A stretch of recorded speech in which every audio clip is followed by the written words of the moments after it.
Welcome back to Ask the Expert. Jon Cramer with Boom Real Estate Group, brokered by American Way. Today I'm going to sit down and talk to Twin Peaks Home Inspection. They're a company out of Prior Lake that's starting to move down to Mankato to get some insight on what a home inspection is about. Today I am here with Troy and Ryan. They are part of the Twin Peaks Home Inspection. They're the owners and the home inspectors. So just a couple quick questions about home inspections in general, and then kind of we'll get into your history too. What kind of you guys, what got you here? Yeah. Thank you.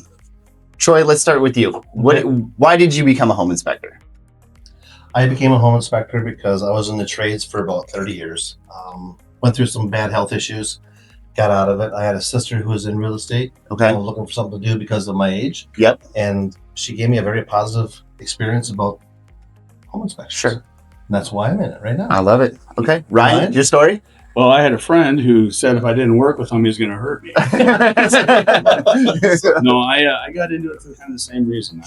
I had experiences in the professional world, in white collar world, and I wanted to get into something that was more, helpful Sure. for people buying homes and things of that nature. And so I figured that this would be a great path. And I also had the opportunity to work with an amazing friend. That's awesome. Very cool. So why should buyers get a home inspection? Why is it important? Go ahead. I think people should get a home inspection for an educational process, especially on Okay. first-time homeowner buyers. We pride ourselves, both of us do, as far as educating someone who's coming into a home, not knowing what to look for.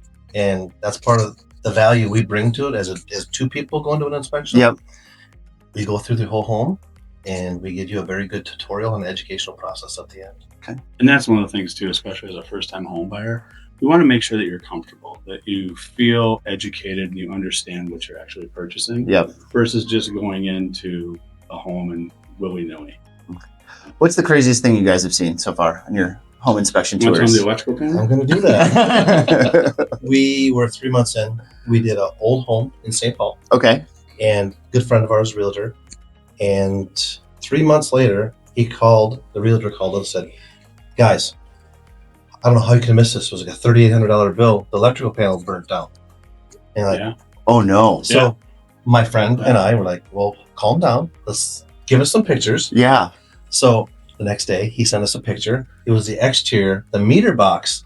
So when they put the new meter, somebody adjusted something on the inside and the meters wiggle loose. Sure. But it is a felony and illegal for any inspector to pull that meter, and there's a security tag on the outside. So it exonerated us both. Sure. It's a very Proved intriguing, innocence. yes, Yes. exactly. Okay. Intriguing story. And what was interesting about that is that it kind of leads to some of your other questions you guys have asked us. And, how do you help homeowners understand what's going on when they buy a home? And Yep. that's a perfect example of when you get an inspection, there's an assumption that everything is checked. And sometimes it's like, well, we have to remind people certain things are not checked, like an outside meter box. We can't do that. Yep. So And it's a good learning experience from us too, as well, to also communicate. Like, we do an amazing job with that, but to communicate on things that we already assume they know, and it's just a great reminder. Mm-hmm. it is a visual inspection. I think Right. sometimes the misconception of some people, like back to your point of we check everything. We can check everything in our eyesight, our vision. We can't Yeah. check behind walls and stuff like that. So Okay. I mean, sometimes that's a misconception. Yeah, I would agree. Intrusive inspections are also one thing that we typically don't ask for. Correct. So not drilling into holes or into walls Yep. and stuff like that too. So talk to me about your report process. What does that look like? Or I guess when does the buyer get that report, or what's the process there? So we run reports that will be in the buyer hand within 24 hours. Okay. A lot of times it's same day. The reports are color coordinated, so you can obviously identify greens, yellows, and reds. We have multi-levels of those, each color. There's videos in the reports, there's how-tos, things like that. It's an amazing system. People rave about it. Awesome. Very good. So you guys are not local right now, but you're coming down from Prior Lake. Is that correct? Correct. Yep. And I think one of the cool things, and the reason why I wanted these guys to come down here, is we need a little bit of innovation, a little bit more advanced home inspections. And I think these guys are exactly what we're looking for. So if you guys need a home inspection, absolutely give these guys a call, Twin Peak Home Inspections. And if you're looking for an agent to help you buy or sell that house, give me a call first.